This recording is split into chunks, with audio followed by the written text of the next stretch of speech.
Big up to everybody at Beyond TV. It's yours truly, the legendary Guru. I'm here with my partner. Super producer Solar, 5,000 degrees and burning. Yo, 7 Grand Records in the building. And check us out at myspace.com/guru7grand and myspace.com/solar7grand. So what it do now, soldier? Peace.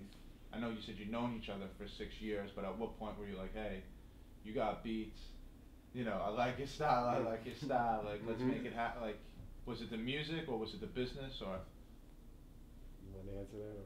Well, you know, what it is that, you know, so the people understand something about me. First and foremost, I'm Solar from New York, born and raised, thoroughbred New Yorker, so not to be confused with MC Solar from Paris, who's a rapper. Big up to that dude. But Solar is my name. My children have that name, and again, born and raised, thoroughbred New Yorker. And you know, being a New Yorker, I grew up on hip hop, and hip hop has always been a part of my life. You know, and I went through all the stages of you know, the music with the dance and break dancing and graffiti and DJing, and really what it was, the earliest forms of DJing was really producing. When you take two pieces of vinyl, scratch it back and forth the same break, what we were doing was actually becoming like a human sampler.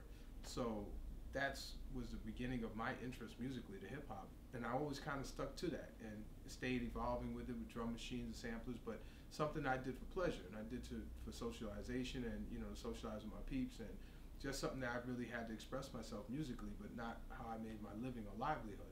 So when I met Guru, at that point I really felt I'd accomplished my version of the American dream, and at that point I felt like it was time for me to give back, and I was giving back before I met Guru. And when I met him, I was working with homeless children in New York, which is a very serious problem across the United States now.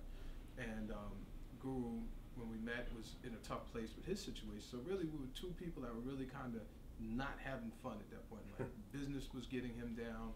Working with such a heavy problem, you know, definitely had me immersed in that. And we just kind of said, well, you know, it's time to lighten it up. Let's just hang out and have fun.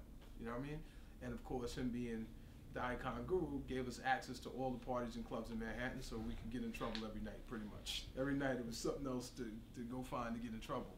And you know, we just kind of just became close friends, you know, and like any friend, you get a glimpse into your people's life, and you see what's good and what's bad and so on and so forth. And you know, I pretty much kept my opinions to myself, but I definitely saw what was going on. And like Guru said, you know, it just got to the point where it was getting him down constantly. Even when we were out trying to have fun, he was still stuck on what's going wrong with his career and his situation. And you know, quite honestly, it's not something I gave a ton of thought to. It's kind of like it was that night I wanted to holler at those broads, and he's sitting here, you know, griping, and I'm like, start your own label, bro. You know, just leave these people alone. If you're not getting along with them and they don't see your points of views or whatever, that was my thinking. Just start your own label and keep it moving.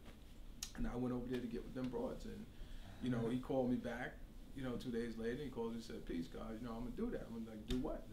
I'm gonna start the label. I'm like, well, that's good. I wish you luck with that. I hope it works out for you. And he was like, well, no, I want you to start a label. I was like, well, hold on. I told you to start a label. I didn't say I was starting a label, you know what I mean?